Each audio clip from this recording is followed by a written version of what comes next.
What is up, Earthnoids and Spacenoids? I am just a simple new type, and in this episode we are returning to the original Mobile Suit Gundam novel, Volume 2, Escalation. Last time in Gundam Volume 1, Awakening, Garmo was killed by the Pegasus in his space scow in a battle at the asteroid California. During the Battle of the Texas Zone, Amuro kills the person he needed most, Lala Soon. The year is now UC 0080, and the war isn't over. This time, Amuro escapes from Texas Colony and is found by a Zeon transport ship. Char 2 survives the Battle of Texas and regroups with Kycilia at Obawaku, and Kycilia starts forming her new type core. So let's get into this.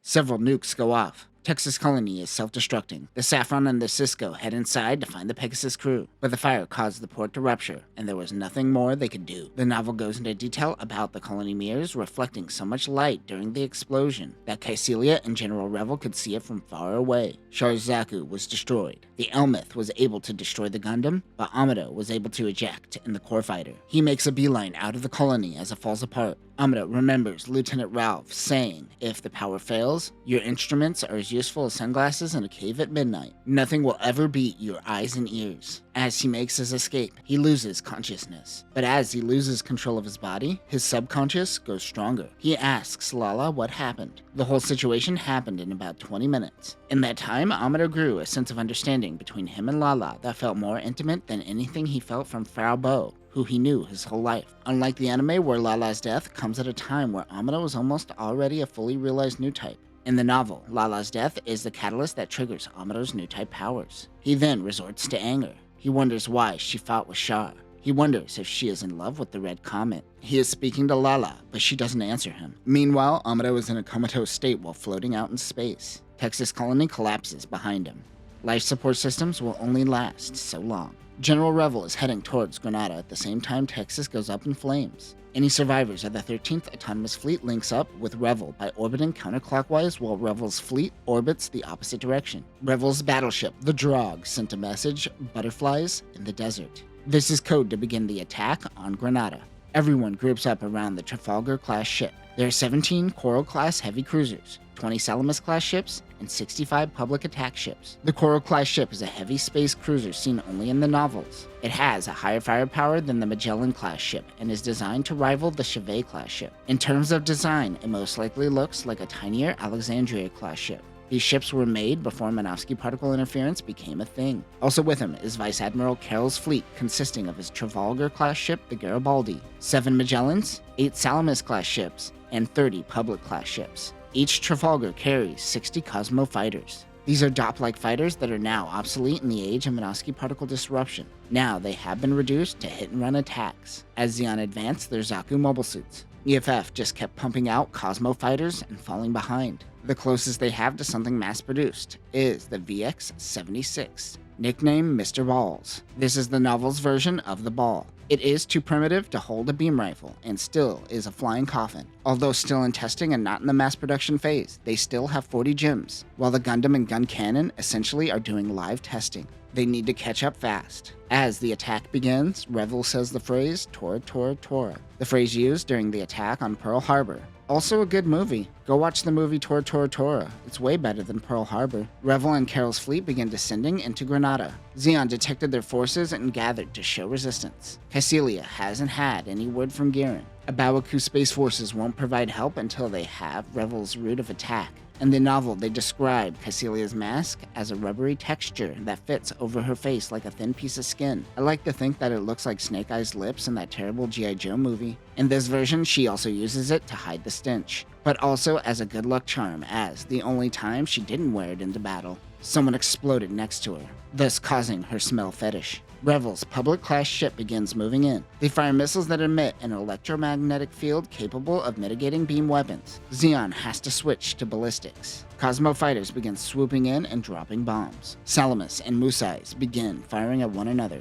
Jims and Mr. Balls also join, though probably not ready for the big leagues just yet. Carroll's forces attack in the east. Zeon is on the defensive the entire time. Kycilia gives the orders to retreat. She says to tell HQ and Giran that if they had one more fleet, Granada wouldn't have fallen. She gets on the Zanzibar-class ship, the Swalmel. The Swalmel in the anime is under Drin's command and is a Salamis. She abandons Granada. Granada is now in the hands of the Federation. This gives them a perfect base of operation to begin their assault on Side 3, Zeon's homeland. They renamed Granada to FS, or First Step. Out of the darkness, Amuro emerges from the light as he is reborn. He then talks to his mother, wondering why she never came to the colonies with him and his dad. In this Oedipus complex moment he is having, he goes through anger, resentment, and denial, all while wondering why Mommy abandoned him. In the distance is a high-pitched sound. For a moment, Amuro thinks it is Lala singing. Amuro came to consciousness to a girl giggling. It is a girl named Kuzco Al. They are on a ship called the Caseta 3. Their transport spotted him in space. He drifts back to sleep where he has a dream about his mother naked, wearing nothing but a red cross, sleeping with a man that isn't Tim Ray. Okay. She begins calling him ungrateful and chases after him. He wakes up to Kuzco Al and tells her his nightmares. Maybe not. He notes the artificial gravity is set to Earth gravity, as it is harsh on his joints. Bro, talk to me when you can do push-ups under 100 times Earth gravity. Weak. Their ship is heading to Side 6, specifically Balda Bay. Amuro meets with Captain Famira Ashul and Ishfahan.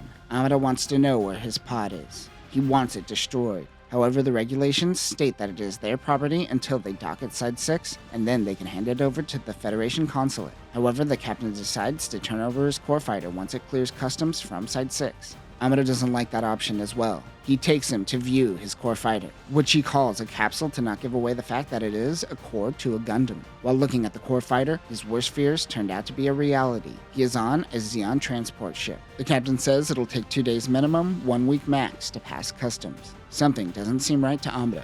Even though Side 6 is neutral, they tend to lean towards Zeon.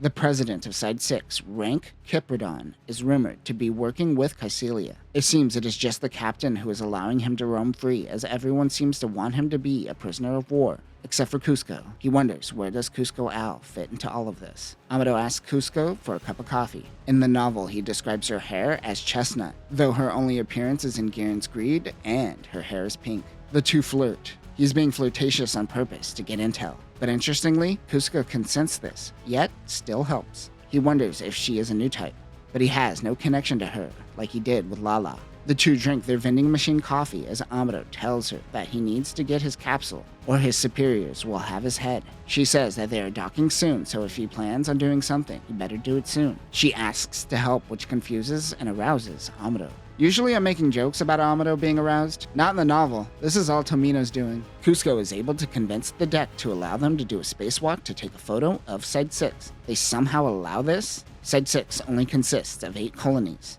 Balda Bay is the biggest structure ever created by man. Amuro floats out to the core fighter. Someone was definitely in it, as the self-destruct mechanism was removed. Luckily, there's a dummy box which contains extra explosives and a flare. He sets the explosives as alarms go off on the ship. The core fighter explodes. He wonders why Kuzco helped him. She says it is because he is cute. They are surrounded.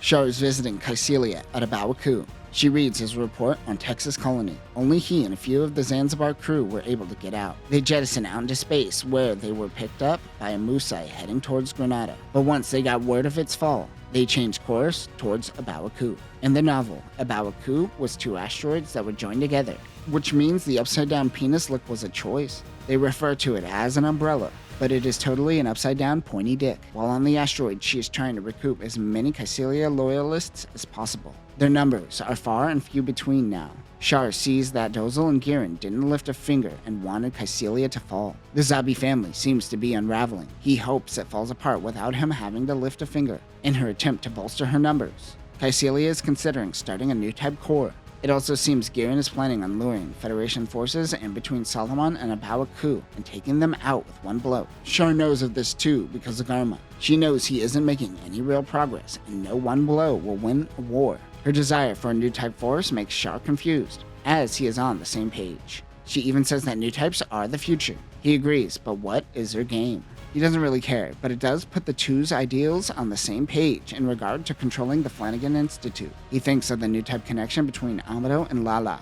At first it angers him, and he is glad she is dead, but then states that they were both able to reach a state of universal wisdom. He wished that could happen for everyone. Kycelia's commander, Garcia Dewal, investigated a man that transported helium-3 from Jupiter.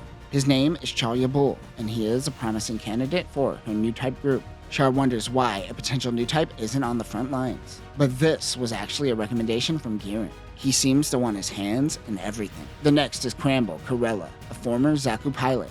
Another happens to be Lieutenant Junior Grade Kuzco Al. She is currently on her way towards Balda Bay.